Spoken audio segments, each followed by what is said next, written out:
and I thank you that it's being converted because we want to stimulate any optometrists and particularly the young optometrist students to start publishing. So I'll start sharing my screen. So, so I just saw one old presentation, which I'll just show some few slides. This was a topic given by Bombay ophthalmologist to me, how to run with the hares and hunt with the hounds. Can you see my screen? Right, sir. Not yet. Oh, 1 second. Yes. Now? Yeah. Okay. Go to power. So this was the topic given to me, how to run with the hare and hunt with the hound. So how to run, I mean, this is like, we were wondering what is the meaning. So he wanted me to talk on, in spite of the tight schedule of my excellent veterinary skills, how I will stay high on academics and do multitasking. And this was the question asked to me, and that's how this presentation was made. So you can run, you can't run with the hare and can't hunt with the hounds. And that was the normal saying. That's the reason this picture, and that's how the topic was given. So I say, yes, we can. And this is I always dedicated, this is my father and mother who gave me the gift. And you can see, I can see my brother who's online. He'll be happy to see this old picture. And the reason I put this picture is right from my younger days, I wear tie. And right from my school days, I knew that I wanted to be an ophthalmologist. So being the third generation ophthalmologist, I never I always call myself a 3G Natarajan. That's the third generation using all the 3G technology. And you have my grandmother who's given me good genes. So the whole thing is I had a goal, even though as a kid I didn't keep it up. So this was, I mean, I just wanted to, this was an introduction. I'm not able to reduce the, Oli, I'm not able to reduce the screen.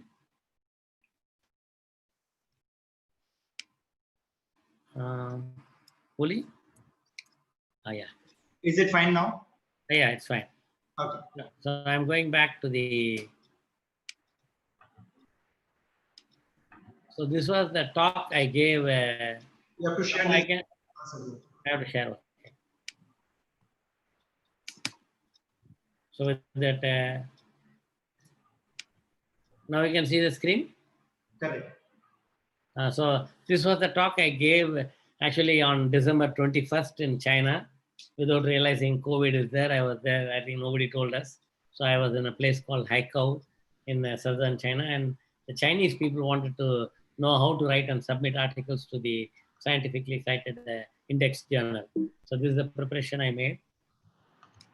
So my co-authors are Dr. Amit Jain and Dr. Akshay Nair. I am proud of him because he joined us soon after his MBBS, and he has more than 70 peer-reviewed publications. He's one of the excellent writer, and he started writing just before joining medicine, and now we have Dr. Sonam with me here. And my special thanks to my friend, and he has one of the highest number of peer-reviewed publications in ophthalmology in India, and that is Dr. Jyotirmay Bishwas, Director, Department of Uveitis and Ocular Pathology. We both working in Shankar Natarajan since 1984, and I have some 150 publications. He has about 450 publication. I think he had a focus of whatever he's doing, he was publishing. So all writers are made and none are born. So I think this is an article, writing a medical article, guidelines for prospective authors. I think it can be anybody, whether you're an optometrist or a resident or ophthalmologist or anybody. I think this is actually for a guideline for a prospective author, and this is published in a journal. This thing. So you have to follow the before you begin matters of utmost importance, and I think I'm not going into the detail because once you start writing, you'll know all this. And the main thing is to start like a master Excel sheet, and you should that's for your own, and that's what today's meeting is about. I hope Hamza and all our students are there on the this Zoom meeting. You should have all the parameters. So that's why you have to have an excellent data collection. And we have done the data collection for the last 10 years in ocular trauma, was visited at Tejot, and about 1,000 patients are there. And that has been filled up very meticulously by the optometrist and the ophthalmologist. And now the problem will be to, now the problem is to to make it as a study what all you need. So you actually, the main thing is the master Excel sheet is the first one to start preparing. And that's where the challenge is. And we have the data, and the data analysis is the problem because we're not able to transfer all the data from which is entered in the form, and which is already also partly in the software. What we are using is called Natram. And then we also have handwritten case sheets, which is now scanned and kept. That's in Laserfish. So I think to combine all that and then get the master Excel sheet, and that's where our challenge is. And that's the reason today I suggested to Hamza that why not our students sit at home and do this. So that's where I hope all of us can solve this, and probably Oli will tell. And I want to publicly acknowledge that I'm working with Oli on multiple presentation. It is not related to optometry, it is not directly related only to ophthalmology, and I'm happy. And he's also working on another ocular trauma paper with Kashmir, and also he's working now with me. Yesterday I gave him in the midnight another homework of writing and publishing on India about the Elliott School of Ophthalmology, the museum, first museum in the world. Today morning, we published what was published in Indian Journal in the Academic Express, and I've circulated. Maybe I will send it in this group also. So the main thing is to create a master Excel sheet. So before creating that, the form, you should know what are the questions which has to be pre-planned, which has been done. And then with the master Excel sheet, all data should be full, and then we can perform precise data analysis. So we are now stuck with creating a master Excel sheet for our paper and prepare pictorial representation for depicting results. So once you have the basic data, then you can convert to Excel sheet, then you can convert to precise data analysis. And now a learned professor from Kashmir has made, and Oli is going to change the thing. So the golden question to ask is the work publishable? So I think that is the first target. And who would be my target readers? And you as an optometrist should know whether you want your readers should be national, international, or for ophthalmologists or optometry or all medical personnel, and which is the most appropriate journal. And I think in spite of publishing, even whether it's Bishwas or me or any people who are doing, still we have this question in the mind, and we usually have, we filter to 2-3 journals, and then we decide which one to go. And what is the priority of the work, and what time frame can I handle? I think as an editor, I realized that you should have a time frame because the articles keep coming. So you have to become very meticulous and make a timeline for working. And the first step towards writing is to read the currently available literature. And this is what I actually got a little angry that day and told Hamza, why can't they do literature search? That means for that you have to read. So I think how to read an article also is an important. And that's why I try to go through as many studies and then find out the limitation to overcome with your work. So be a good reader first, then only you can be a good writer. And no plagiarism. I think that's the first thing you have to learn. Copying from one source is plagiarism. If you see here in the slide below, I used that it's from yourquote.in, and that's what my fellow has taken. So idea is we are actually giving credit to the source so that you don't write it as your own point. So this is a credit given from the internet. To be a writer, first you need to be a good reader.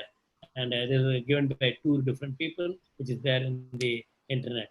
And referring from 2 sources or more to quote is acceptable, and write in your own words. And this is again given in 2 different people. To be a good writer, first you need to be a good reader. Just like for being a good speaker, first you need to be a good listener. So whoever is listening can be a good speaker too. So the second step is select the area of interest. choose your readers, pick the journals for submission, and see if you fulfill submission criteria. And then you have categories: original, review, meta-analysis, case report. And I think all of us can start working on case report, which is because you're coming across patients where you have data, and you have to also, if you're when you're going to publish a photograph, you have to have make sure you don't publish the identity of the patient. And you also, British Journal of Ophthalmology asks for patient's permission if you're going to use that particular patient's data. And many journals will ask for the ethical committee approval for even doing a retrospective analysis, and particularly original work. I think you should have an what do you call it, the ethical committee or a institutional review board, which Institute has, and you can also apply. So how to begin the writing? A big hurdle is for beginners, and I hope most of you are beginners here. As much as it appears like a mental block, it can be won by simple ways. Start with the letter to the editor, and where you can write, that also is publishable. And a letter to the editor can be something you agree to or you disagree, and it can be short and concise, backed with facts and reference, and do not forget to mention for publication. And the next step is to write a case report, be a co-author under the guidance of mentors. And I'm sure all your optometrists are working under some ophthalmologist, maybe a resident, maybe a lecturer, maybe a professor. And during the time, I think you can be a co-author. So you can tell them, sir, why not we publish, and then work with the ophthalmologist and publish. It could be a rare disease entity, new advancement, a field trial, a new surgical technique or innovation, or something in optometry, updation on recent trends in medical treatment, highlighting diagnostic having an important pathognomic feature, side effect of a drug. And yesterday, Oli was introducing himself to my other group, where he said he is presented in American Academy of Optometry and RO. And I'm glad RO is a platform where it is the highest platform for ophthalmic research, and where ophthalmologists, optometrists, physicists, chemists, everybody can come working in the field of ophthalmology. And the big leap is finally to go to an original article and establish the scientific value, investment 1 to 3 years for a prospective one, well-organized hospital data, and that is what I'm now struggling with our own team for a retrospective study to make a scientific study. And then a basic triad for an original article, subject work reporting, and knowledge of the essentials of good writing, and knowledge of the basic structure of a peer-reviewed article. And the title will have a full title, abbreviated title, author's name, funding institution, meeting representation, financial or proprietary interest, reprint request. And then I suggest to follow the IMRAD format, where IMRAD stands for Introduction, Material and Methods, Results, and then the discussion. So this is a format. So I think this is how the body of the paper should be. And I think if you can Google, you will get more. And definitely there will be senior optometrists who can, or ophthalmologists who can mentor you. So for a beginning with a question, why, how, what? And I think all this I'm going to ask Hamza and Oli to give their own example and what the issue does it address, epidemiological concern, who would benefit from this information, what is new, relevancy with the current clinical picture. The first, write it down, then write it up. In first draft, forget grammar, punctuation, spelling, choice of word. Then you can polish, sit with the dictionary and thesaurus, and you can correct the English.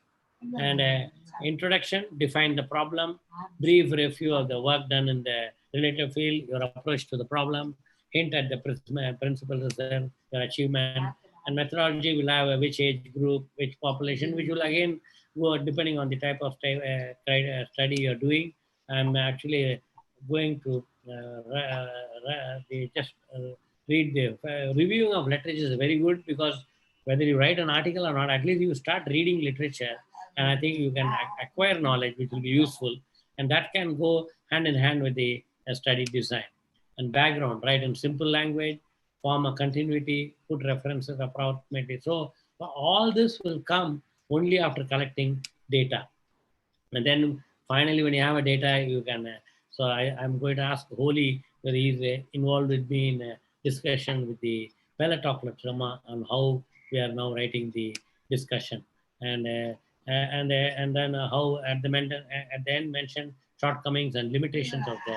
You also should identify yourself so that before the editor points out and says rejecting the article, how the shortcomings can be, somebody can work on that and for the future research. Conclusion, I think that's the most important. Even for our own article, it was rejected twice. So we are learning why the article was published. One, it could be a wrong journal you have selected. Second, maybe the interest is not there. So I think you have to choose a journal which will publish similar type of article, and what is derived from your work in nutshell, the core outcome, and it must justify your objectives in the study. The summary, that's the most important. So many times I read only the summary, and only if it's interesting, I read the full article. So that is the take-home message, as short and sweet as your aim, because many people are in a hurry. And I recently learned a new terminology which fits to all our optometry students. It's called sparrow's attention. You know what is sparrow's attention? And I think, Oli, you are on the line. Can you answer? What is sparrow's attention? I know you're muted others. Oli? You are the best person to explain these things. No, sparrow's attention is when a WhatsApp comes, they have a few seconds to see it, and only if they like it, they will open.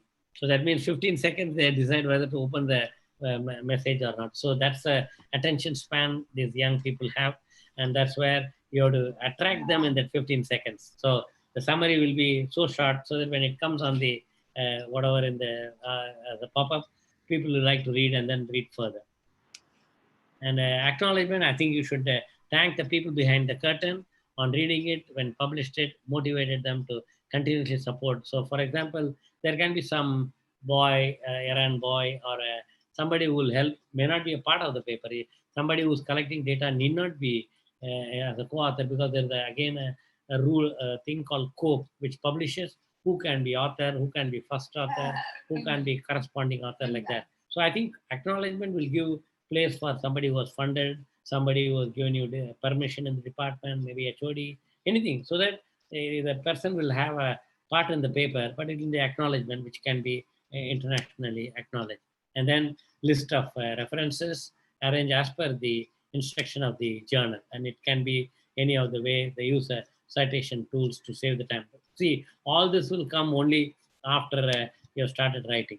So a manuscript containing innumerable references are more likely a sign of insecurity than a mark of scholarship. So again, in the beginning, you like to write so much of a reference which is not really required. So this is a summary of writing. So you first have to do something, that either an analysis of case sheets. So here I'm taking the example of how a patient with eye injury reports to Aditya Jyoti Hospital, and how the first person in contact is the optometrist in our hospital.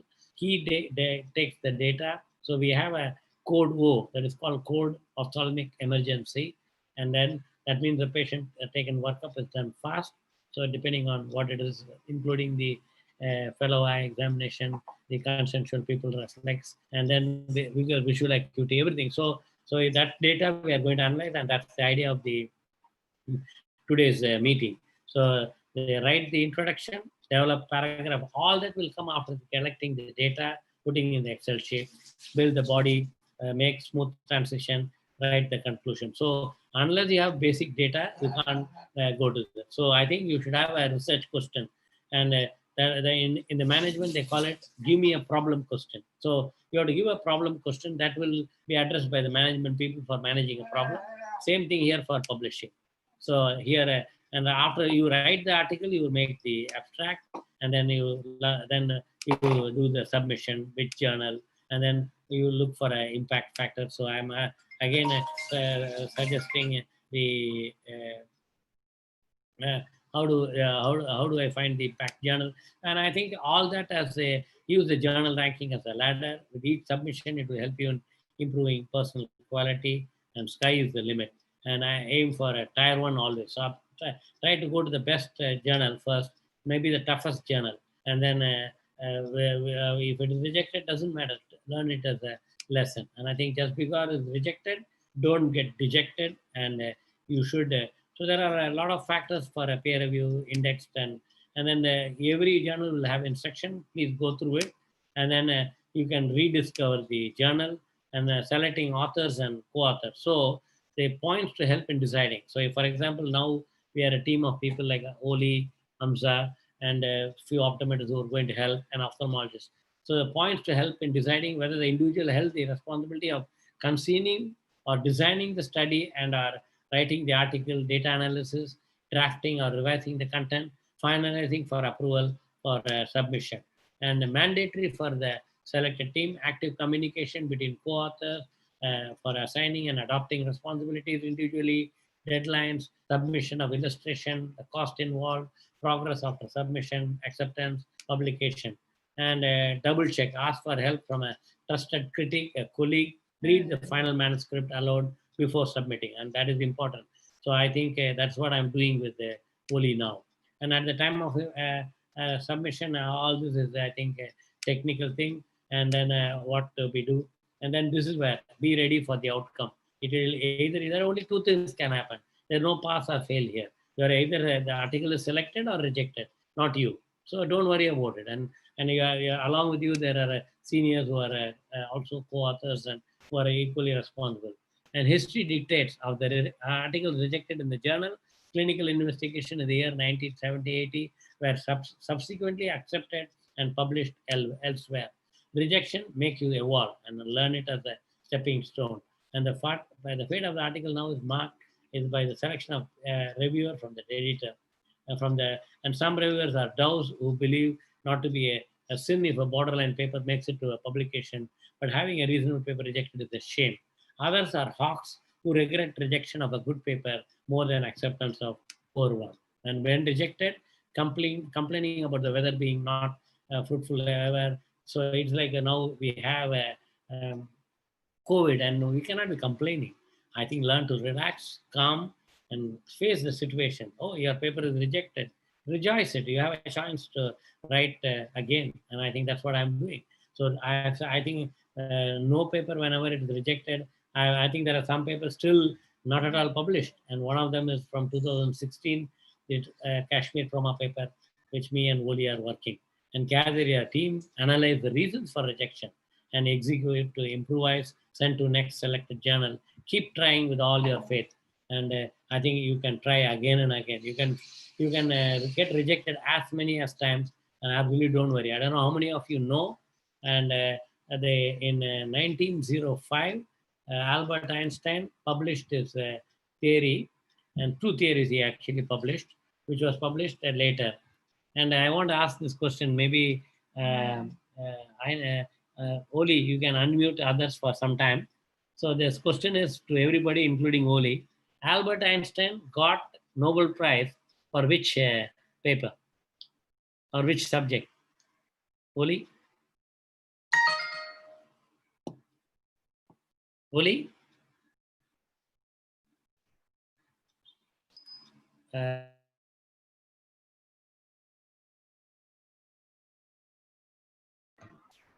I'm trying to unmute if I have option to unmute all.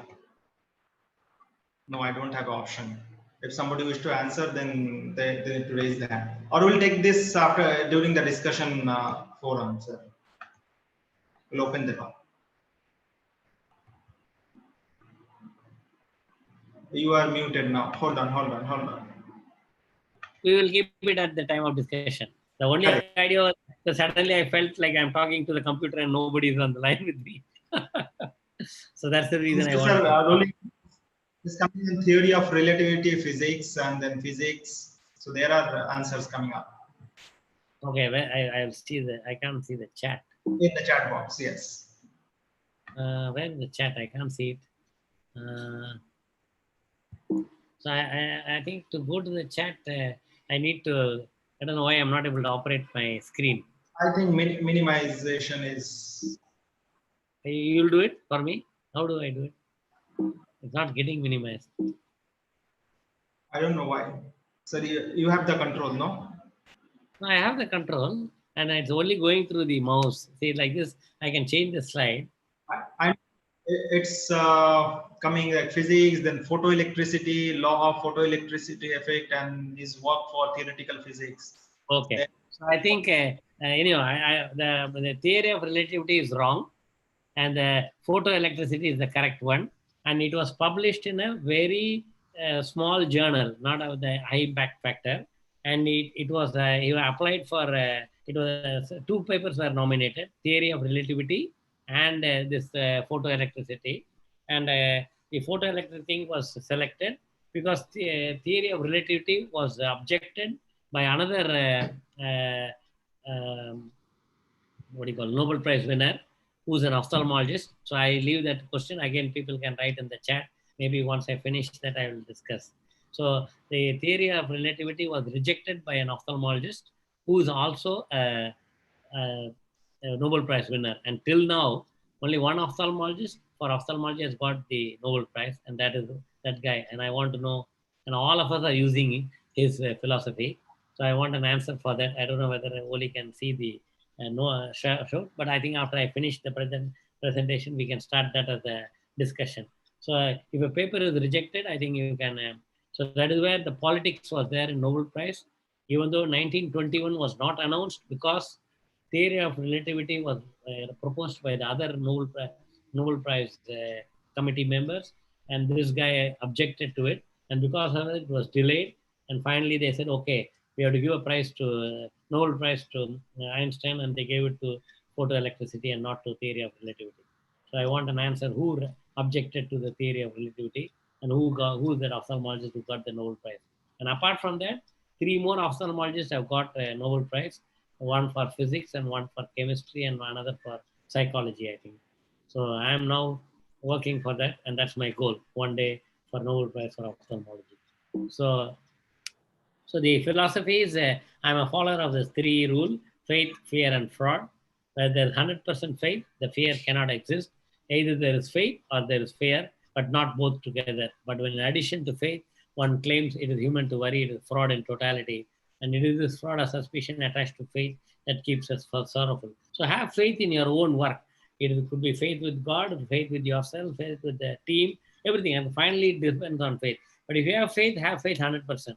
No point in having 50-50 or what. So if you have a 90% faith and 10% fear or whatever doubt, I think it's a fraud. So I think either you have faith or zero. So it's all or none phenomenon. So when accepted, you have to accept and a happy researching, and we are researchers first, then a clinician. Believe in yourself, make a dent in the universe, and that's what Steve Jobs said. And I think we are in the year of 200 glorious years of modern ophthalmology in India, because the first eye hospital in India and Asia was the government eye hospital where myself and my father and grandfather studied. So that's my grandfather and father. And I see Elena Clarice raised her hand. And so my inspiration to all the young people, maybe the old people also: arise, awake, and stop not till the goal is reached. My brother Shanbagaraman is on the line in the Zoom call, and I hope he will remember this particular thing was kept in my father's car, standard 10. I still remember the number, MSX 6757. From 60s, I see that in the car, and that was registered in the mind deeply. And that time, I'm 100% sure I was not understanding the meaning.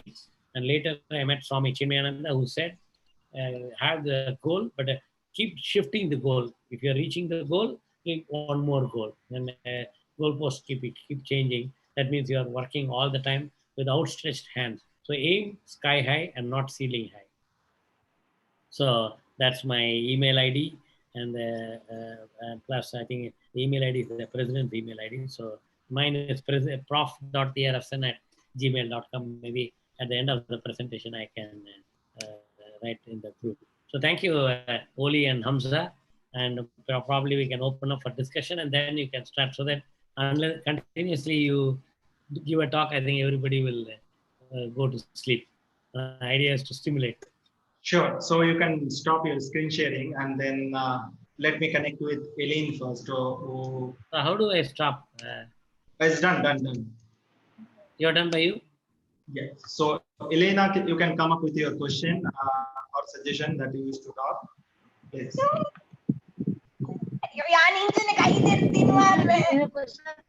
Elena, I think we can hear you properly. Can you come up with your question?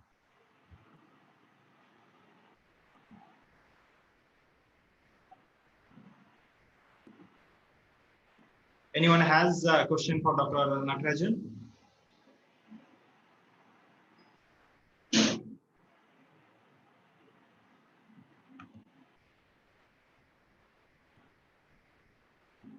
I don't see Dr. Natarajan over there.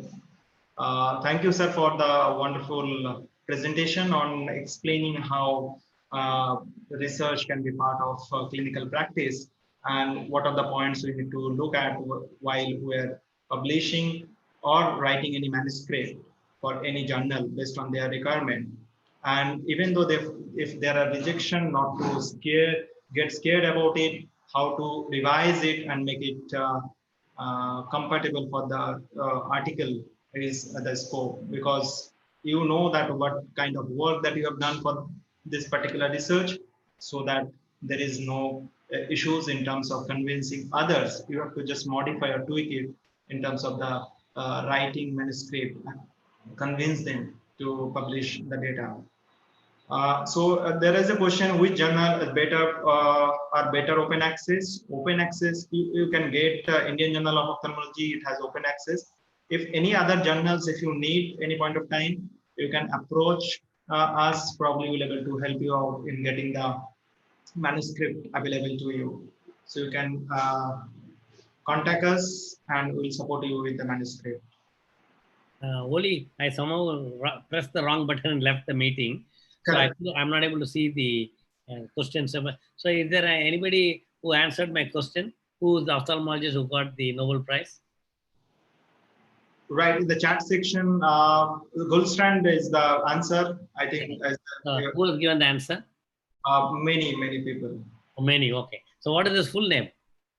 Henry Abrams Alvar Goldstrand. Correct. Exactly. So I'm happy that you got the right answer. So he's the only ophthalmologist till today got a Nobel Prize for ophthalmology. And what is the Nobel Prize he received for? What is the subject in ophthalmology? And it is optometry actually. Anybody? You just question up, so people will start answering now. Okay.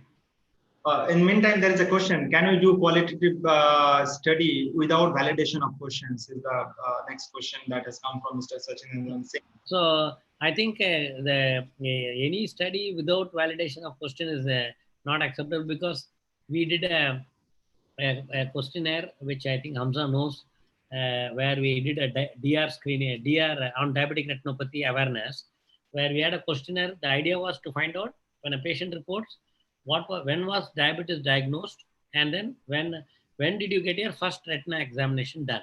Somehow that questionnaire was not validated. Unfortunately, after working everything, we also gave a statistician, we paid also.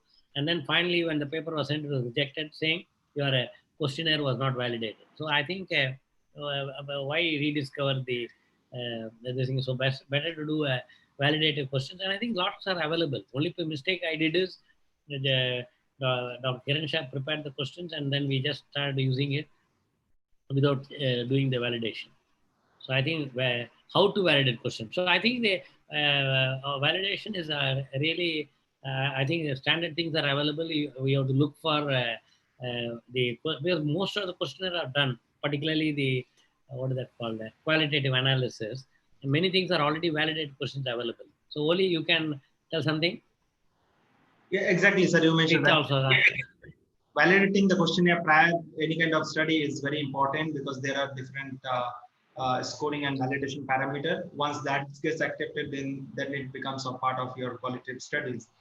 So Irene has answered Goldstrand for his work on the dioptrics of the eye. Exactly. And plus, actually, more precise is he worked, Alvar Goldstrand worked on the optics of slit lamp. So his principle is there now, even in IOL master now. Correct. and in all the set lamps, whatever the set lamp, modern set lamps, and even in fundus camera.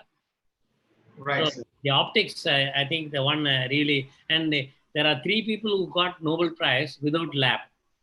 So one is Einstein. He wrote everything because it was all theoretical physics. The other guy is Alvar Gerstrand. Again, he didn't have a lab. He did everything on optics in the paper. So there is a article. There's a thing called you can get a Nobel Prize with a pencil and rubber. That means you write, rub whatever you don't want. Correct. So next question is there, can we use existing questionnaire like dry eye questionnaire, add few additional questions and start using as modified questionnaire? I think so. Yes. So we can use as a term is a modified questionnaire, but again, if you are altering most part of it, then you have to validate it. Correct. So next is from Mr. Sachinandan Singh again. In India, anyone is there to validate contact lens questions and low vision questions? So you have to answer, Oli. I don't know. So for validating questionnaire, then you need to say it, send it to 3 or 4 journal reviewers who knows how to check the scores of this question and validity of those questions. If you have peer-reviewed journal editors or reviewers, you can approach them. If you need our assistant, we can connect with them. Next is Ms. Shinbagam is for validation a questionnaire. How many people are minimally required in your opinion? So I think 4 people. That's what I know. Sir, you want to add anything for validating questionnaire? How many people you need? That's what I'm just trying to do a Google check about that. Right. So another thing I want to tell Oli, because I also didn't go into that because I usually order the people to get it done. So I'm just doing that. Next is Archana KP. Can we do research studies just after our graduation in optometry?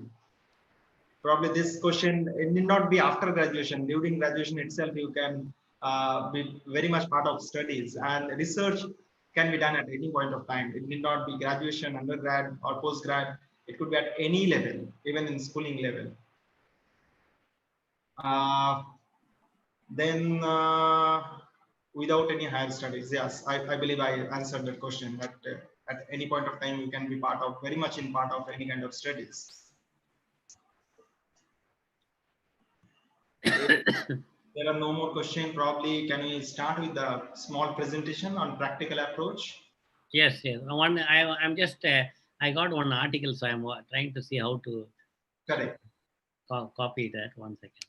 For clinical question, we need to send to a clinician or researcher for validation. Is the answer, can you do a translation in case any other language? So if you, okay.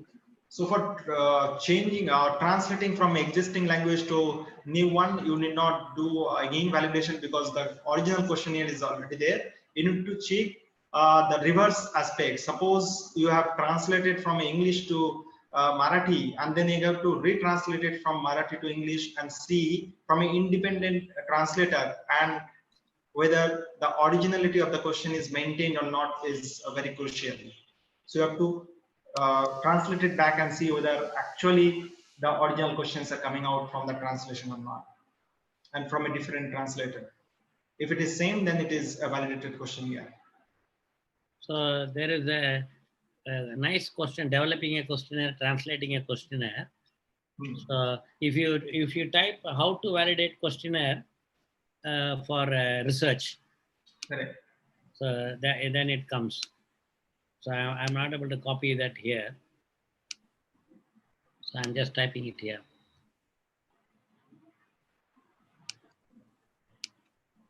So this is what, if you type this in the Google, how to validate a questionnaire for research.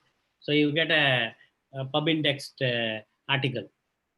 Great. And Mr. Gopinath M also wrote his viewpoint. It is correct and quite informative, that you can use what kind of qualitative or quantitative publication you are doing, and always better to validate your questionnaire before the study or get published.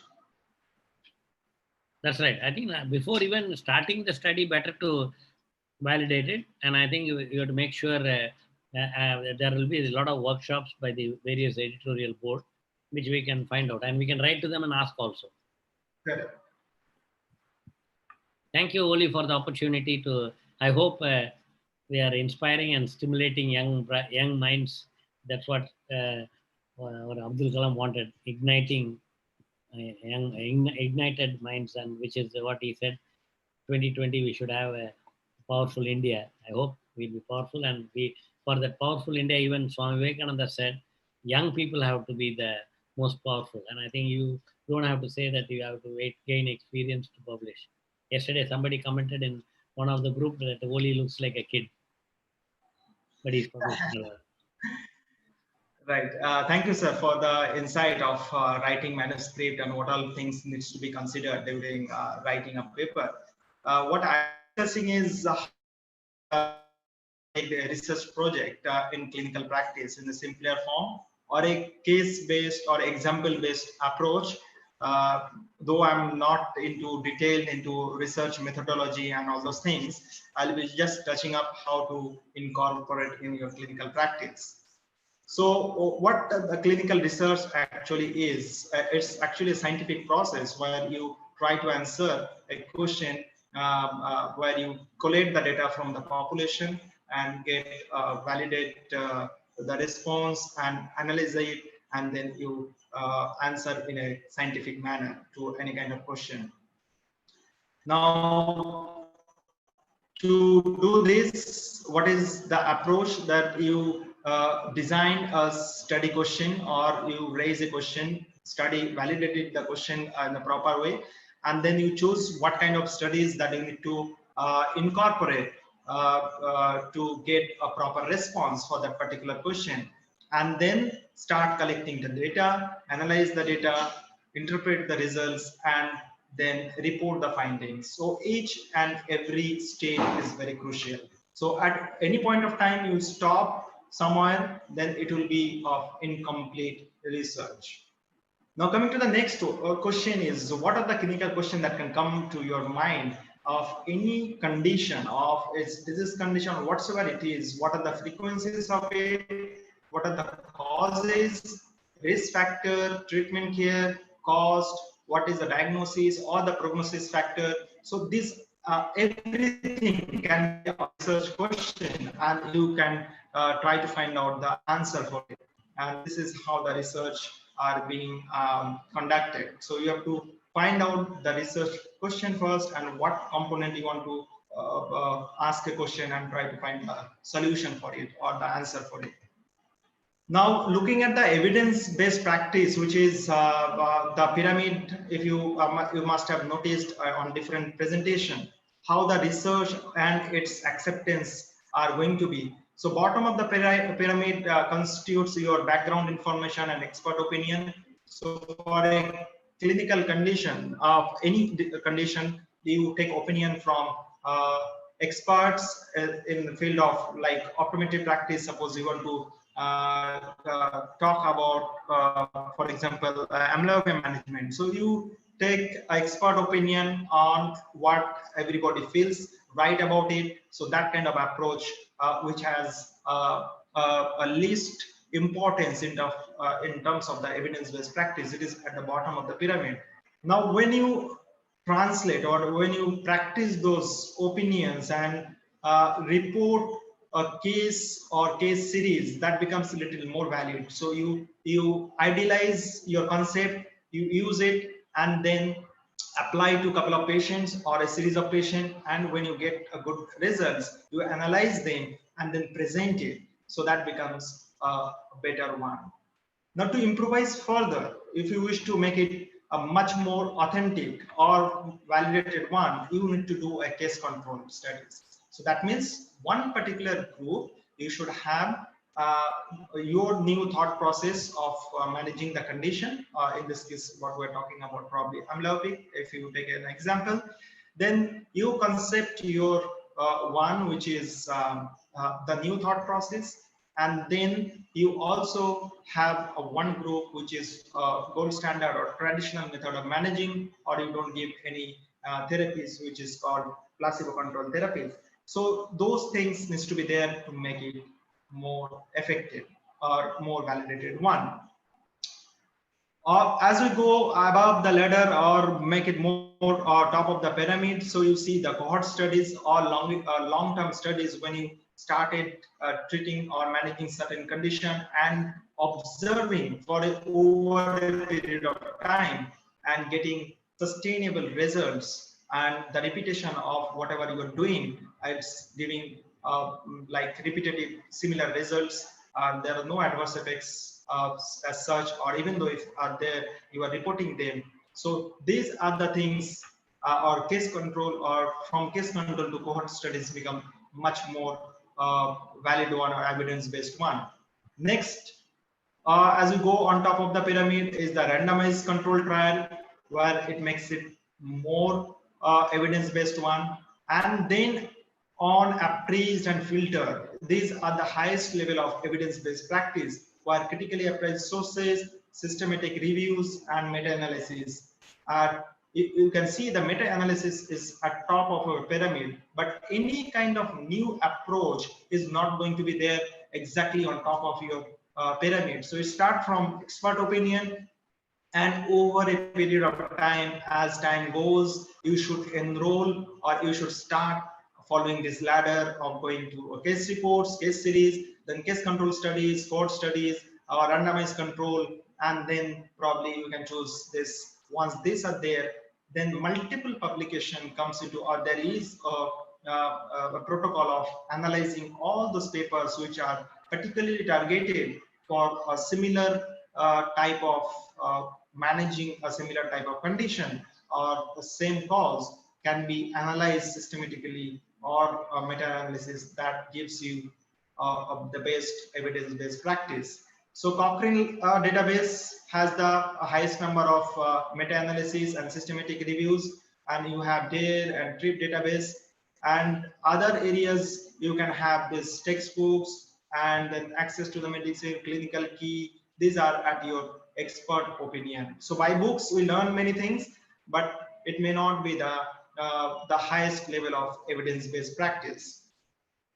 Now, once we understand this concept of like approaching the clinical research or practicing evidence-based, so what are things that comes into the studies are that you have a non-experimental or observational studies, or experimental, or you give intervention and see the outcome. So there are different criterias or different systematic approach. I'm not going detail about it, just an overview. And what it actually does in cases of descriptive studies is tries to find out who, when, and where these things are happening. So it answers your question related to the who, and then when and where these things happen. Now, in case of case reports, then it gives you a detailed description of a particular or unique case, and then it describes the new concept or newer occurrence of particular condition, and also describe about the adverse effects or events that occur on particular management plan. So this comes under the case reports. And a collective group of patient cases, it can give a results which are favoring your hypothesis, or it can be just opposite way of it. But both things constitute a research outcome. It's not that if there is a negative outcome coming from the study is not a correct study. It also a valid one, because it shows the negative chance of your hypothesis to be or the methods of treating certain condition is not correct. So it based on the exposure and the disease condition. So what it does in this concept, if you see that in cohort studies, what the present exposure can leads to future disease condition. For example, exposure to maximum screen time or digital media can lead to myopia progression, or digital eye strain to a future course. Is your cohort study. You are observing it for a long period of time. In case control, the disease is there, Now you are looking at, suppose I have a condition of dry eye now. Now you are trying to find out in past what was my exposure. It could be only digital screen, or I can have something else for this my dry eye to be there. So these are the things you need to keep it in mind. Now in experimental studies, you try to have, as I was talking about, you can have a case control or randomized trial studies where you give or you approach for a certain condition and different approach, and see what the outcome of this invention or the newer application of certain approach has.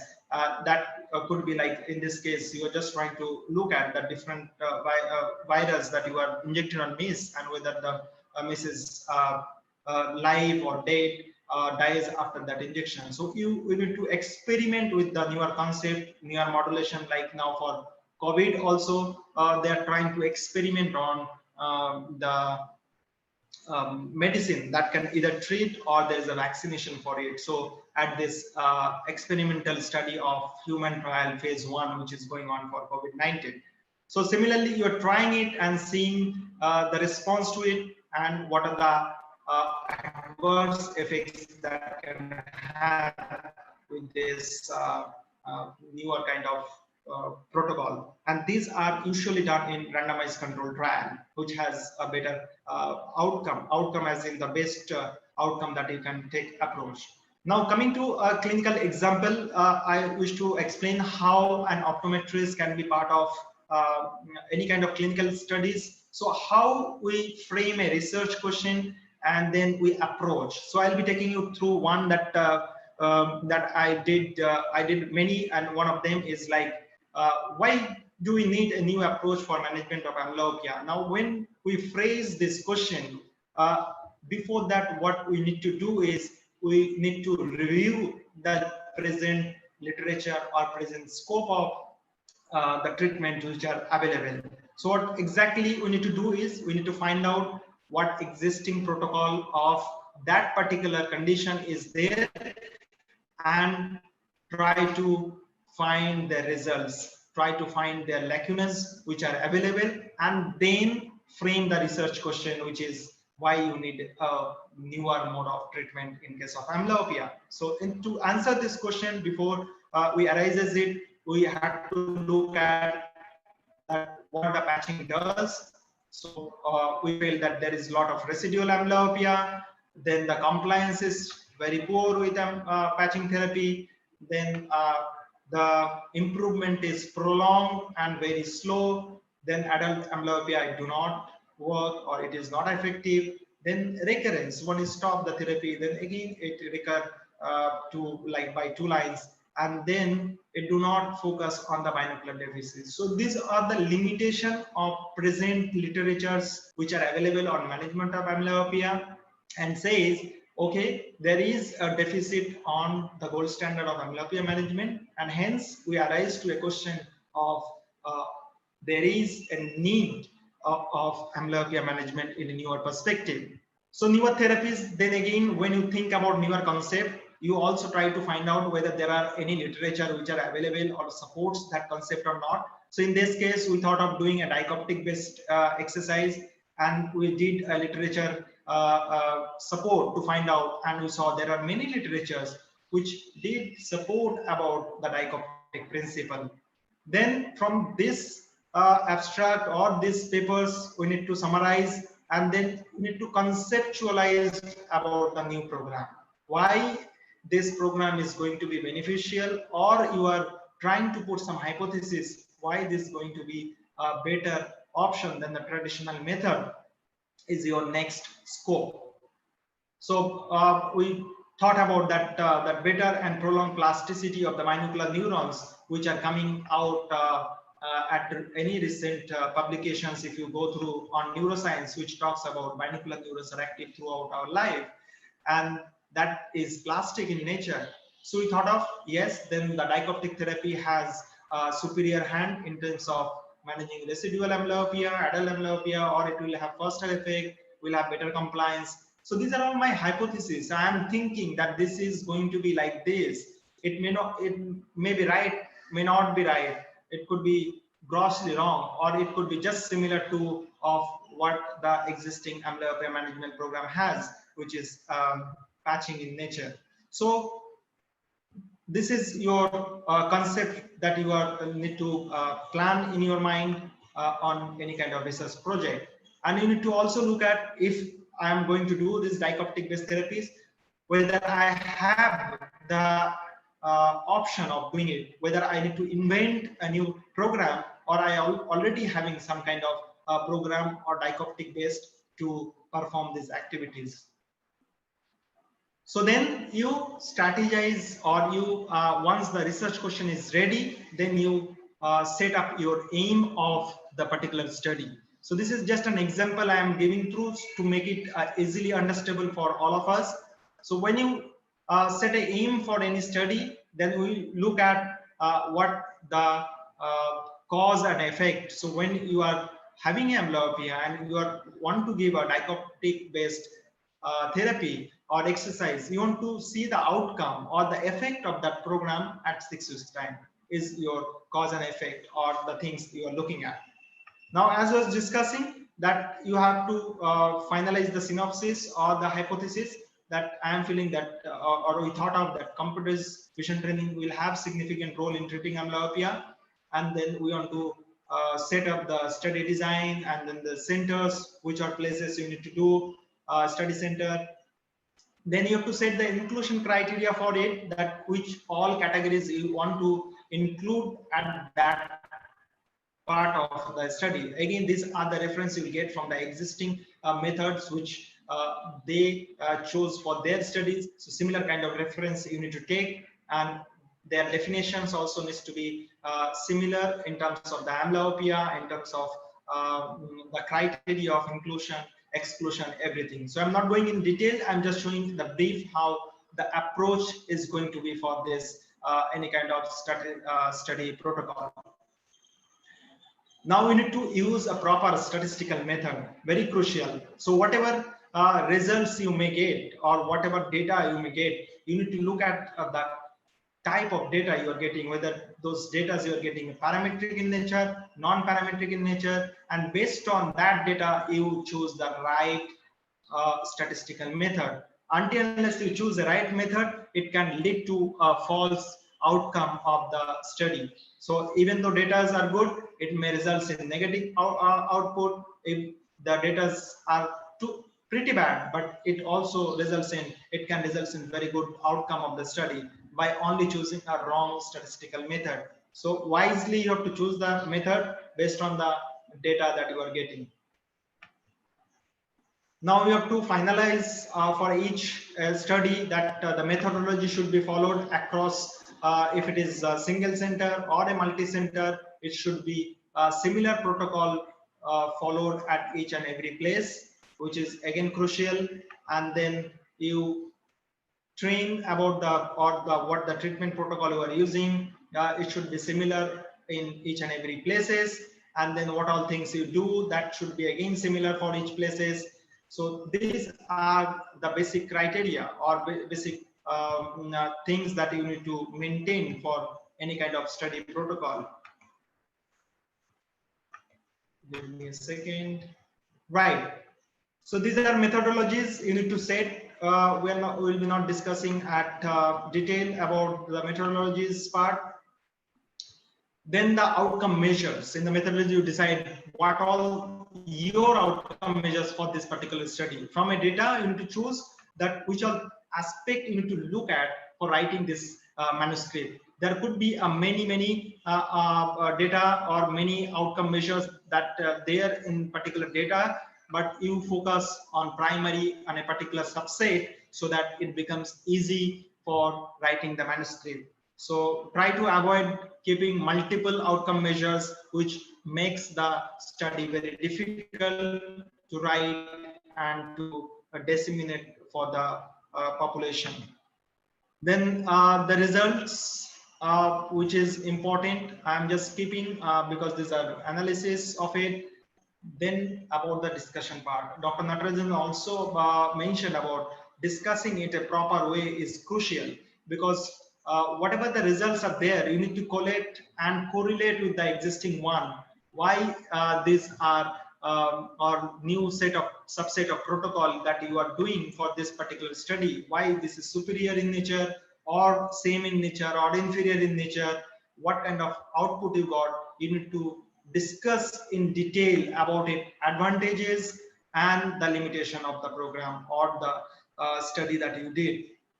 Without this portion, then again the manuscript becomes very ill-groomed. So you need to be very sure about mentioning all the advantages and the limitation of that particular protocol that you follow for the particular study. And then in conclusion, which is like sparrow, your Dr. Natarajan mentioned sparrow, concentration. You are giving only a few seconds to like by the reviewer or even the somebody you are sending that they wish to go through it or not about your publication is the conclusion part. So you precisely write about why somebody wish to read about your study and want to go through about study. Now once this everything is ready, this is not your end of your just doing research and finding the results and which shows that yes, it is working or it may not working. More than that, once the data are available, one the results are available, you have to disseminate or you have to publish in to the public so that they can use this and then incorporate in their practice, which is very important. So not only doing the research and keeping within you, you have to like publish it so that others can utilize it, others can find out what are the lacunas probably further there in the program or the studies and then improvised on it. So this is one of the publication on our study. Like similarly, we published in one of the journal. Let it be any kind of journal. You try for best index journal. If not happening, there is a rejection. Don't be disheartened. You improvise that comments and then publish in another journal, which is still impactful because your ultimate task is to disseminate the results.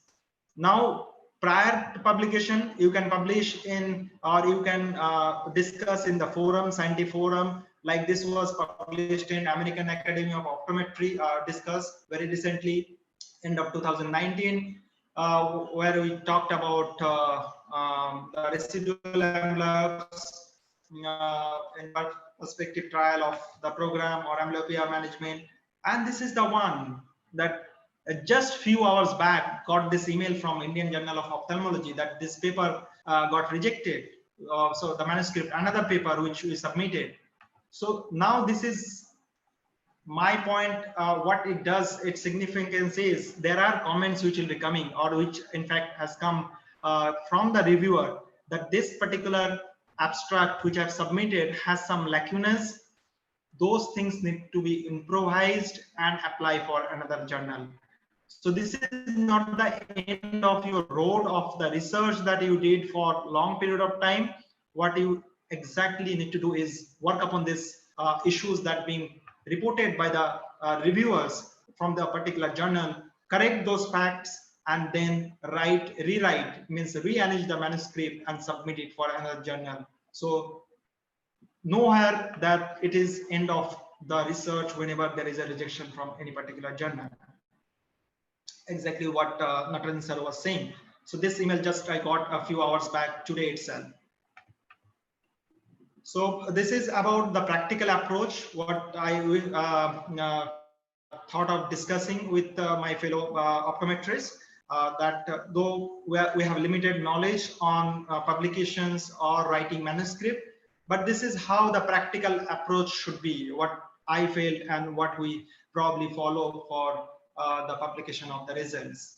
Now we'll be open for the discussion forum, and I shall invite Natarajan sir and any other people who wish to be part of the panel to raise your hand and then discuss here. Thank you for the opportunity for discussing my practical approach, how we can be part of clinical research. Yeah, Natarajan sir, can you hear me?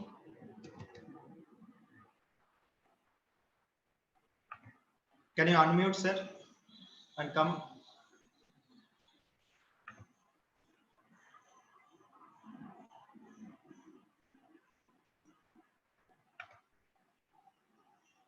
If anybody having question, we'll take those questions one by one.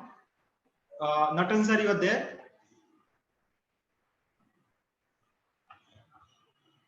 I'm there. Sorry. I'm there. Yes. Okay. So excellent presentation, Oli. I was thinking instead of me talking, I thought others should talk. And there's Elena Claris. Where is she from? I'm not sure. So she should. I'm asking. She's on the line here in the group. Elena? Elena, please type where are you from? Okay, Karnataka. Okay, Karnataka where? Are you working in some institute? So meantime, during my presentation, Okay. Elena, there are studies with questionnaire. That is Karthik, your colleague. Oh, you're optometry student. Very good, Elena. Maybe you can unmute her, or we can. I did her, but I don't know why she was not talking that point of time. Elena, you can talk, or you can come on the Zoom. Yep, I'm just unmuting her. Yes. Yes, sir. Very nice. I think you are very energetic, and thank you for all the answers. And I hope so. You, Dr. Mr. What's the name? Karthik. What's the name? Siddharth is your teacher. Yes, sir. He's my guide. He's there in the group. So Siddharth, Yeah. proud of you, Siddharth. Right. I'm unmuting Hamza, and then let Siddharth, me. sir. Please raise your hand who wish to be Yeah. Siddharth, are you free to talk? I can see Monica Chaudhary ma'am is there. I'm unmuting, trying to unmute her. If he, Yeah, Monica madam. Siddharth, I am unmuting him. Then Pinaki, I can see one of the faculty from another institute. Unmuting him. So Elena, where are you? You are from UDP only? Mr. Gopinath. I'm unmuting. You're unmuted, I think. So you're sitting in the clinic. You're having a house come clinic, huh? No, sir. We have a practice here. No, I know, but so you come for the meeting. Okay. Yeah. So nice student you have. So very nice to see you. I could recognize that when she wrote, would be you will be the teacher. Good. So Hamza? Yes, sir. So you have any points to tell? It was really very wonderful presentation from you, sir, and Oli. You have really set the ball rolling for students to start with research. What I can summarize for students in simple language is we all are doing research in our own way. The problem is we are not documenting it. Research is no big scientific thing. It is just documenting and making sense out of your data. So what we have to do is start documenting whatever patients we see. Once we have data, we'll definitely get multiple papers coming in. For example, take example of Aditya Jodh. We have ocular trauma data from past 10 years.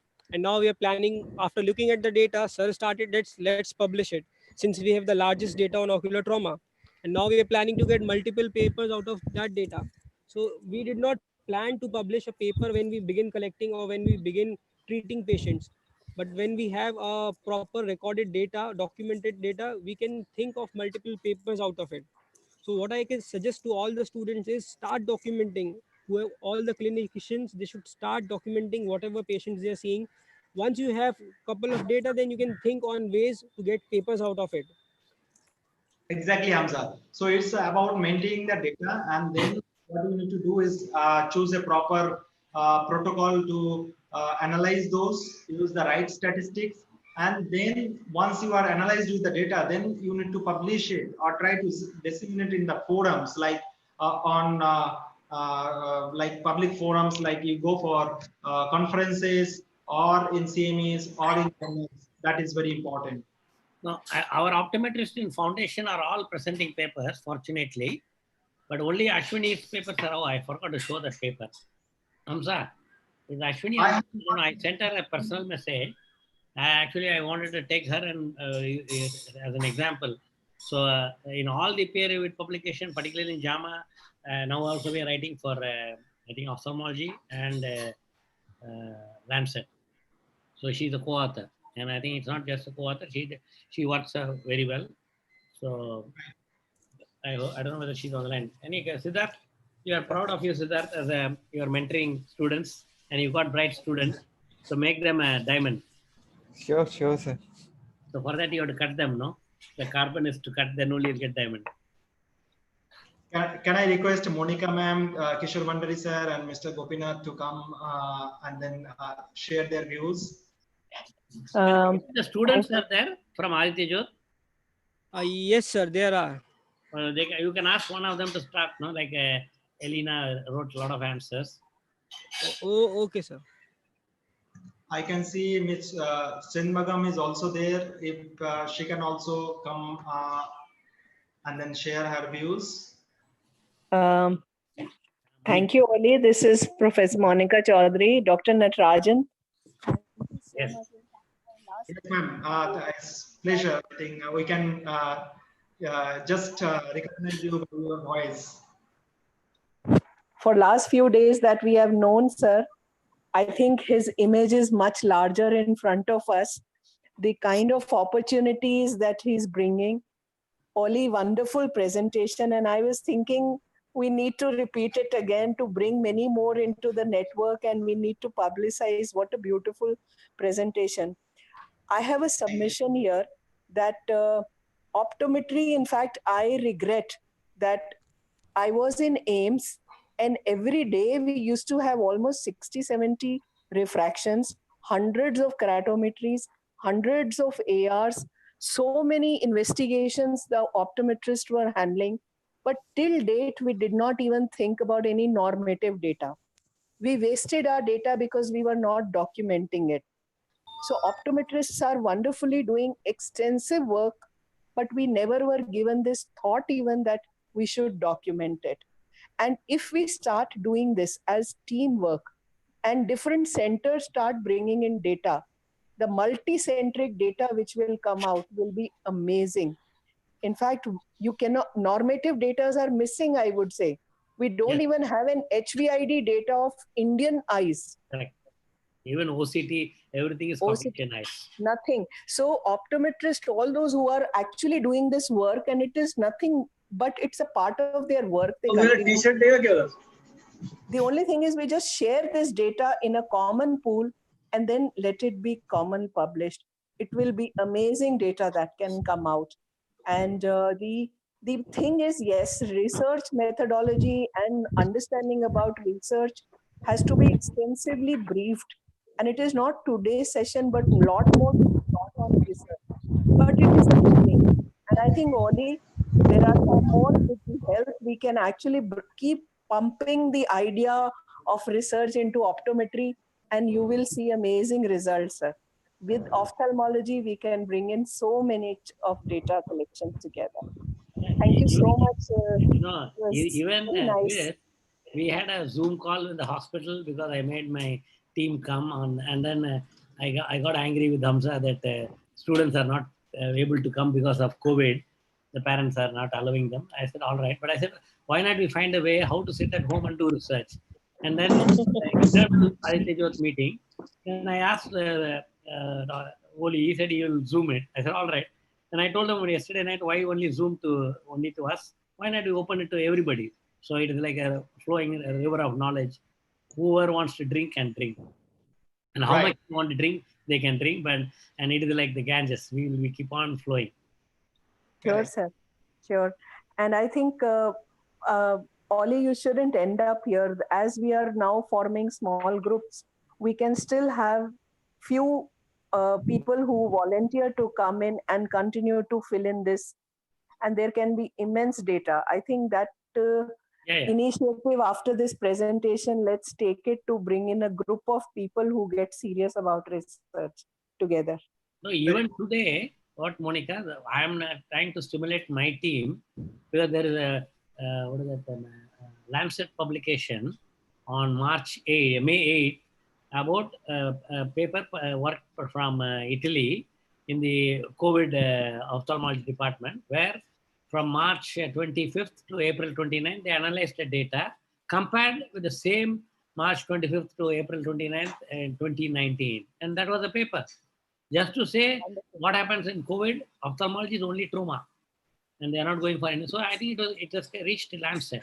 So I think no, nature. So I think similar thing I'm planning. I called All India Institute, I called JJ, and I also have our data. So I think even now, whichever optometrist is working with any eye group, we can analyze the data from March 25th to April or even April 30th during the lockdown. What is the scene of ocular trauma in India?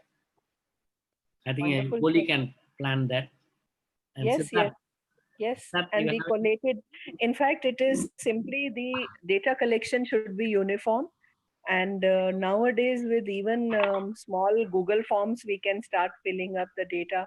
Google Sheets can be shared, Google Excels can be shared. And it can be an open file where people continue to fill in data to give that multi-centric studies. That would be really great if we can do that. So that you have to tell something. You're waiting. It was a great initiative, and this is the thing which every students need to know at this phase. So because it is like I have seen anyone who is running behind publication there rather than running behind research. So we should have a clear idea of what is publication and research. Only then we can get a quality research at any time. So that is the only point which every student or any researcher who is trying to publish something should know. So that is the only point which I just want to stress upon. Sure, and I think you also should make a presentation like Hamza, and I think this is which article is this? Oh, this is the drum study. Diabetic retinopathy in urban Mumbai slums. So this is a drum study. This is in ophthalmic epidemiology, but we have in JAMA August 8th. Correct. So this is I was one of the co-author here. So, yes. So you show the author list, no? We have a big yes. This is the author list. Correct. List, yes. Like you got me as an optometrist, and then you have Hemangi. Yeah.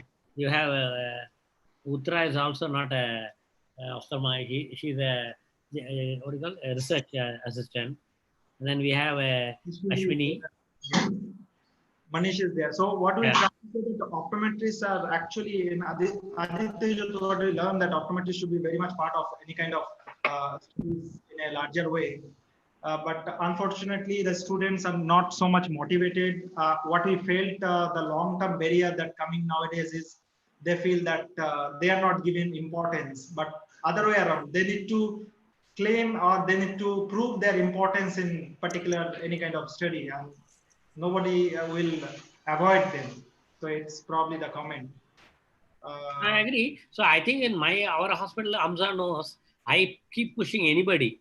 And I'm actually even pushing Lakshmi as my secretary to help me in research. So I think as Siddharth said, I think that they should know. That is why we got the best experts to give them a talk. And I think so many researchers come to our hospital every time. Every month we have excellent researchers from some part of the world coming, either retina, cornea, anything. I think we get the best of the best people. Like we have Dr. Deepak Edward.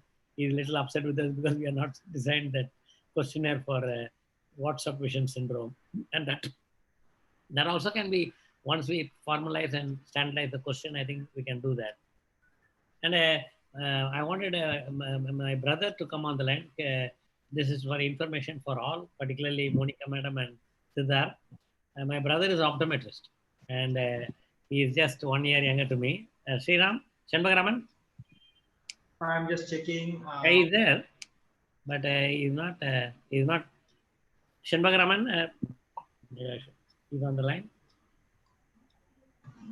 No, I see his name, Shanbagam. Oh, it's Shanbagam. It's not my brother. Okay. No. So I got confused with Shanbagam. Sir, this is Shanbagam here from this side. It was a wonderful initiative from your end, opening for all the forum. So it is a good initiative for the students also to get motivated. So what I would like to share here is like enough of research methodology should also be known to the optometry students, particularly the undergraduates. So currently I am associated with Amity University, and I was an optometrist in Shankar Nethralaya. Oh. So Based on my observation and my experience, I would say as a clinician as well as a lecturer, what I see is as a clinician, we don't have time because we are only strict to seeing patients day in and day out, and finally we end up in the next day coming to the same scenario. But whereas in a lecturer scenario, we are only associated with the college, and yes, we do associate with the hospital, not full time. So there, I think we have to connect the bridge between these two so that we can expect more of the students to get involved, not only students and we practitioners as well. Yeah. No, I actually wanted to tell this. This is a famous story which I keep telling. The whatever was so I forgot right now. I mean, as a resident, the Wilmer resident published, and then that became as a golden stand for something in the medicine. So something like that. The Wilmer is the Johns Hopkins University. So I think I agree with you, Shanbagam. And my idea is, even as a first year student, you can learn. There's nothing to stop you from publishing. And I think you should have that inquisitiveness like Albert Einstein. Everything you have to ask why, how, and what. And the problem here is when it's a reverse here. Even I remember on the first day, whenever the optometry students join, I'm very possessive. I fight with Hamza that I want to you the first talk to them. I call it as a orientation and induction, because any organization you're taking an employee, orientation and induction is important. What is orientation? They should know everything about the institute before they become a student. For example, who is the professor, what is the departments available, what is the strength, what is the weakness also. So, and then the induction is that you become a part of the hospital. So every time I ask the first question to every student, I have time to talk. So Shanbagam, you said normal clinicians don't have time, but clinicians like me, I have all the time, because I leave a patient and tell this is my point and I want to make sure I get all this done for you. And then I get every investigation done. And whether it's not for publication, but at least you should have that intuitive mind to treat the patient. So I think we have to inculcate. So I think the responsibility at least, of in a week, if a optometrist is working in a hospital 6 days a week, at least 5 days they can be in the clinics, and 1 day we can allot them specially for research purpose, whoever is interested. Maybe that way also we can motivate them. It's just my opinion, sir. I agreed, but I think Hamza, that is what I'm trying to tell him in the COVID time and earlier time. And somehow they have resistance. I don't know why. Even I had a fight with Hamza, Ansar, Aishwarya, and Shruti. No? What, Hamza? Yes, sir. No, tell your point. No problem, man. My fight is only to make, I cut you like a diamond, no? Finally, all will be diamond, no? Even Oli knows that. Very true. I think Dr. CB has some point to talk about. Can Dr. CB come online? I'm pardon me, I'm not aware of the full name. I'm Dr. Balasubramanian from Erode. Hello, sir. Natarajan sir. Bala from Erode. Vanakkam. நல்லா இருக்கீங்களா? நல்லா இருக்கேன் சொல்லுங்க. Okay. We run this optometry with Saranya actually does the job. She runs the Achuda Institute of Optometry. Right. And first, excellent presentation and good initiative, because optometrists are not into research. I think this will be an eye opener for them. Good. And we have this year we have this MOptom program. Okay. So only now in our institute we are pushing them into research, and getting them into research. It is a tough job because they're not being exposed to research methodologies and everything, because it could have been done even from undergraduation, but better late than never. Right. So as you said, even the first year it can be started. So get them into data collection. At least they'll know how research is being done. I think it's an excellent initiative. Yeah. Right. So thanks. I think I'm happy we attracted an ophthalmologist to be in this panel. I'm happy to see. I think Monica madam will be happy. So I think slowly, that's the reason I put it late in my Facebook also, so that anybody who knows me should see this program, I thought. Correct. Initially, it was part of only HOI members, and then suddenly sir decided to be like talk about all forums. We have end moment change of plan, but it's good something that happened. We want to invite more and more people to be part of any kind of studies that you are working. Whatever data you are collecting, try to analyze those. It may be very simpler data, like Monica ma'am mentioned, that HBID. Try to collect those data and then try to publish the nominative, because it's not available for Indian eyes. So simpler like HBID is like it's not available. So we try to accumulate those data multicentric and make it possible. And the forum can be like we have guidance from Natarajan sir, and there will be many more people who can be part of it. And then this can be possible across India. So we invite each and every one. If you wish to collaborate and do research work, please feel free to call us at any point of time, write to us, and we'll be guiding them and be part of the collaborative studies. We'll guide them. And also, Oli, everyone, I'll just share one thing with you all. Aditya Jyot is open to all PhD aspirants. We have a MOU with different universities across the world, Maastricht University in Netherlands. So if you're interested for PhD, apply. Just let me know, and then we'll get the ball rolling. Only eligibility is for optometry, you have to do MOpt. Yes. Yes. So post masters, you can be part of. You can send your research proposal, and then we can talk about that PhD opportunities on Maastricht University. Just a query. Yes, yes. I mean, is it they have to come to Aditya Jyot and do the research, or is it like collaboration from the institute they're working? I think it's worth exploring, because Okay. I think what I'm saying is, I don't think you have to be at a part of. Only thing, there has to be an. I remember for Dr. Deepak Edward, he's Okay. a big man in glaucoma in US. He was in Johns Hopkins and earlier than what is that in Dubai, in Saudi Arabia. So Okay. we were enrolled in. So we have to show an association of the Okay. candidate working in with Aditya Jyot of Okay. doing a project. That means some visit to come, not as a Sure, sure. full-time job. Sure. Okay. So we Thank also right now have that Sunita Mohan, who was working with us. She left, but we have told her you can continue the PhD work. So for Okay. PhD work, for example, when the Netherlands, what do you call, the faculty comes, I think that time the candidate has to be there to Yeah, be. that should be fine. That's That all. should be And then final exam is taken in Netherlands. Sure. Okay.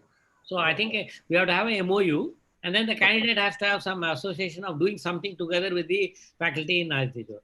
Aditya. Okay. Thank you. So it will be Sir, a I course just want to. of Aditya Jyot and the participants or the PhD scholar, and then the final exam is going to be at Netherlands. So I just want to share an idea which we are just going through. It is like we have a clinic which is almost 30 years old. My father is again an optometrist. So as people said, it is like being a clinician, they don't have time for much into research, or they don't expose themselves into research. So it is like ours is a small clinic, maybe of 20 into 40 size of clinic, and there's like we ourselves are trying to publish some data from the patient data which we got from this clinic itself alone. So it is like we might get somewhere around 8 to 10 patients. So the major problem with private practitioners as of now is they don't have a habit of documenting. So good that we had a good documentation for past few years. That is the one which we are just trying to analyze about the area of effectiveness of how the community work which we do is going to be, or how a private practice can play a major role. So there is like so if even if a private practitioner, if they just want to document something, if the documentations are very good, there's like research is possible everywhere. So I just want to make a note that. So I just want to share this because I don't see private practitioners writing papers or anything in India, at least. So this we are just trying to do something, try to publish something with the data of what we have. So in case if you document something, even a private practitioners can contribute to research from their own part. Yes, Siddharth, as you rightly said, is very good thing. But writing a paper is definitely art of writing the manuscript. Not everybody are very convenient or familiar with. So that's what the guide or research guide helps you to make that. So you collect the data and then approach and guide to write your manuscript, and it should be possible. So here we are also there for guiding you as a writing the manuscript. I have shared my numbers also. It can be. For Siddharth and Oli, I think I want to call a terminology called ABCD. ABCD, anybody can do it. So I think anybody can publish, and that's what Siddharth was saying. And I think there's a Pinaki that is written to Oli that it will be better for optometry student that there will be research article PPT by student in a week through Zoom. So that's a good point. Even today, I actually, Hamza, I wanted our students to present, but anyhow, I also didn't have enough time to talk to you yesterday because the whole day I was busy. And actually, I took my old, I wanted somebody from our to present our problem. That this is what, and the other one is Oli can also ask anybody, any student who can analyze the two papers where the optometrists are a paper, part of the paper can present, I think. I think it's a good idea. Siddharth, you can organize some students to present on the research methodology by a student, not by a expert. True. Like that. We can plan weekly program. We'll be devising like a weekly program from collaboration with Aditya Jyot and Maharashtra Optometry Association. And then Kishore Bandari sir is there. He is our president of the association, and then Hamza is there, very much part of the academic activities of the association. I think we are in pipeline of having more and more educational initiative, along with help of optometry education trust of Centrally. I think we'll do many more such things. Right, Kishore sir, you want to have some words about the future educational initiative that we are planning to do? So other one is Irene on the call. Irene? Yes, she should.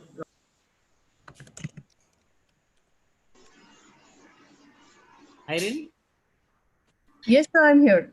Yeah. No, where are you now? I saw your note. Where are you now? I work in Dubai, sir. Oh, you're in Dubai. So from in Dubai, City Hospital. You're now in Dubai, logged in from there? Yes, very much. How's the lockdown there? Lockdown is not too strict. It's quite relaxed. Okay. And the hospital is functioning. Okay. And in the last 2 weeks, they've opened up a lot of shops and organizations are open. Okay. So I'm taking from your idea. So why not you help us in starting something on an online thing for the optometry in India about the study, what you're saying. So give some suggestion. So I was telling you that it would be great if we could collaborate and do the studies. Yeah, definitely. That's what I'm saying. Yeah. The idea of the, I'm happy, even though unplanned, you all have come, and thanks a lot for that. Sure, sir. So I should say thank you for, it's such a good session, because this is an angle or, a part of optometry which we don't implement. Not all optometrists implement. So it's good that everyone starts thinking in these terms. Is Punga your batch or junior to you? No, I'm from the 11th batch. Okay. So Punga is my senior. Oh, senior. Punga, you're in the line I saw. You're not talking. I need to connect her. I was trying to connect Mr. Gopinath AM, but could not connect because he had some good suggestion. Who? Mr. Gopinath, but Okay. I couldn't connect. Yeah, Pungotai, can you come online? Am I audible? We can hear you. Yeah. Yes, sir. It's a great initiative. And, I actually got the Zoom link at the last moment, and I just had to forward it as early as possible, and that's how we are all here now. Yes, I know. Thank you so much, Pungodi. And I know I luckily saw the message because hundreds of messages keep coming and sometimes I keep missing messages. But I'm happy I saw it at the right time and I said, go ahead. And I think, as I told, it's the main totally for anybody, no? Benefit. And it's true for ophthalmologists also. All ophthalmologists don't think on research. And everybody wants to do surgery, and then when the practice, they are taking very busy. So nice to have you. So Pungoda, you know, what's her name, Irene? Yeah, of course. And we are all same locality, Ashok Nagar, Chennai. Yes. Oh. I got the link from our alumni group, so I just logged in. No, sure, I know that. She asked me. I'm happy she sent it. It's very good. In moment we could share, and then Mr. Fani Krishna has to say something. Can you come online and say, Mr. Fani? Hello. Yeah, good evening, sir. Sir, this is Fani Krishna. Being from a little rural background from Andhra, I started working with Ansel University right now since 7 years, sir. So I just want to say that because when we were in bachelors, we were not being oriented to research and all these topics. Even though they were a part of syllabus, we were not much aware of it. So right now the situation is like that. If we won't learn and we won't even teach it to our students or take it back to our students, it won't be useful for them also to further grow further. And as we already know, we in India have little issues with the research quality that we are able to achieve in the current pace. If this is the case, it will be like much more bad for our future also. So for the future kids also, we need to learn and share the knowledge which we have at least, so that we can take the next little more further ahead in the research aspect if we think. So what is your suggestion? So suggestion is like we are actually doing research methodology as a subject, compulsory subject in masters, but Right. not as of now in bachelors. So Okay. if we can at least incorporate like a weekly once 1 hour or half an hour lecture, a common platform So that might actually orient at least the students to motivate them maybe to a research, because sure. people think research is a little big thing and they won't even think of doing it unless until you orient them towards it. So like even and when I was doing my bachelor's, I was a little afraid of research. Little apprehensions are there in mind, which might at least go away and they may get a little more motivated along with other subjects. Exactly. I think it's a nice, valuable comment. And I can from Miss. You connected your group of students and faculty last week, and I think Yes, it's sir. good homework before that. Whatever is ready as a generalized thing, I think at least whatever institutions you know, their heads can probably start this as a on their own. Whether the university gives a part of the curriculum. See, I remember. I think sometimes they keep telling me. I get angry with my students. I tell them, they'll tell it is not in my portion. So I said, what is the problem? And I'm giving you knowledge, take it. Hamza is there. Hamza knows about it. So they Like will. actually, few organizations like LV Prasad usually does a journal club, sir. Basically, Yeah, weekly once they correct. will ask a read an article and present it, so that at least they will come to know about what are the methodologies are taking up, or what is the p-values, what does that mean. So all these at least can get oriented, so that the kid can be little more interested in doing it. No, correct. No, I think definitely the idea. My idea was to only stimulate the interest, and I'm happy all of you are interested, and I think it's really nice. That shows the interest because you all joined in a few minutes announcement, and I come, and I think we can have a plan as Oli says, whatever under Maharashtra and we can do that, and I think I'm ready, and I will stimulate other interested ophthalmologists also to be giving a talk, because I think now this what do you call we'll have this internet based meetings will be more popular, at least definitely for 1 year. A Yes, lot sir. of More people convenient also. convenient also, yeah. But what I'm saying, at least we can have good faculty, and we will make sure we'll do that. Correct. Sir, if you allow me, then I can talk on the closing remarks about what all planned Yes. probably. Yes.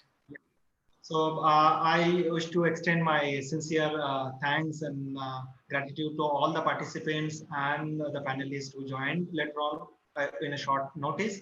And obviously, Professor Natarajan for bringing this opportunity to connect with all the people and talking about the scope of optometrist in clinical research and the guidance going forward from our side, what we can be part of, be guide of any kind of help that you need to attain on the clinical research, as there are very good valid points mentioned by Siddharth and then Srinmagam ma'am, Pani Krishna, Monica ma'am. So we felt that we probably will plan with regular interval journal club presentation, which will have students presenting from students and a common platform which will make them more interested in the clinical research and more young generation to be part of the research. And for collaborative research on PhD program from this institutes from abroad, Aditya has option. So if somebody is interested, they can approach Hamza or write to Natarajan sir for it. And I wish to again thank all of you for joining this. If any inquiries, you can write to me or approach Dr. Natarajan or Hamza for it. Thank you so much. Only last point I want to tell about what Pungoda is written, that written even she learned that school student can do. So I wanted to say this. There was a girl called Kavya Kopagaru. If you can Google, you'll find out. She was a 14-year-old about 3 years back, 2 years back, and she wanted to. She's studying in a school called Jefferson High School. That is in Virginia, which is oriented towards physics and engineering. Right from the lower, I think from 6th, 7th grade, they train the people in thinking of engineering and physics. So she was working on AI project, and she wrote to NIH for images for studying diabetic retinopathy on AI. And then the NIH contacted NEI, and NEI contacted 5 institutions in India. One is Aditya Jyoth, then Arvind, then I don't remember the other 3. And somehow all the 4 were cold and said, no, you're in school and we can't do all that. But I wrote telling her, no, I'm ready to support you. So she made a 3D printed adapter for iPhone, and she got 40,000 images from, because we were a little skeptical for giving an image to a schoolgirl. And by the time she got the NIH gave 40,000 images from their image bank on diabetic retinopathy. And she got a paper in a peer-reviewed publication as a school student. And I mean, I went in 1 year later to her house. She's a Telugu girl, but brought up in America. The parents are simple people working. I don't remember where they're working. But I mean, their grandmother lives in, I mean, she went and I met the President Obama at that time. And this was before Trump time. So, but what I'm saying, I think as she has mentioned, I think anybody can do research. And I think you don't have to, as Gopinath was mentioning about p-value, even today, my mind goes bonkers because I can't understand that. But I at least interact with them and then do it. Now, Gopinath has written, so he had some audio issues because he's written, sorry, I have got some issues with audio. This is a great initiative, and I understood Dr. Natarajan sir has got views by bringing research under one roof as eye care, ophthalmology, and optometrist. We have been doing this interdisciplinary research, ophthalmology, optometry, physiotherapy, occupational, great, and occupational therapy, also the technical team, like computer science. I feel this kind of approach will bring up so many innovative approaches and publication aspects. I'm a research scholar from Manipal Academy of Higher Education. Great job, Gopinath, you are doing in rural India. And I wanted to tell at this time, we have a MOU with Vivekananda Education Society, where we are having a tie-up for AI, and it's an engineering college. So I have now started working with a lot of engineering colleges. In Madras, Dr. Sheila John is working with the KC Engineering College. So we are trying to do some projects together with the engineering student to look at the ophthalmic problem. So I think great, and Dr. Naxon also has written that he was in 2007 in AJI. Thank you, Naxon. Last time also you spoke. Thank you. So you have given research work on post-classical. Great. So I'm happy. Everybody is, I think that's another good idea. Every optometrist can at least write in a mail, and Oli can compile. Till now, all optometrists, what they have published as an encouragement to all the young first-year students of this academic year. The year called COVID 2021 can be a unique batch of optometry. Correct, sir. I think that something comes in a good way with every bad scenario that happens. So probably COVID gave very tough time, but also has some productivity and then good thing. Because of COVID only, we are all meeting together. Otherwise, impossible. I myself didn't have time for myself. I was all the time flying. Now the flight restrictions are so much. I decided 6 months I won't travel. I'll do only this, tell you this thing. Yeah, that's what. So something good comes in every bad scenarios.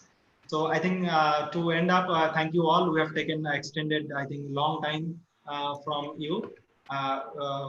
Stay safe and all the best. And we are there for any kind of assistance if you wish to look. Saranya has written, they all, Bala and Saranya. Great. So I think I'm happy. I'm very happy today, Oli. Even though, frankly, I have to tell you that research is in my mind all the time. Yesterday night, I didn't tell you, I was doing research on red chilies and how I'm looking young. So I've got references. If anybody wants, I'll send it to you. Evidence-based medicine. Great, sir. Right. So we're ending up. We'll look forward to see you very soon. I'll So keep. maybe every Saturday, 2 o'clock, you can have this optometry and research. Let us plan. Probably Sundays will be a better one. Okay. Whatever you decide, you can decide. What I'm saying, weekly you should start off. Sure, sir. You decide, not now, at least today. Okay, right. Yeah. Thank you so much. Thank you. Thank you all. Thank you, Siddharth. Thank you, sir. வாழ்க தமிழ் வளர்க தமிழ்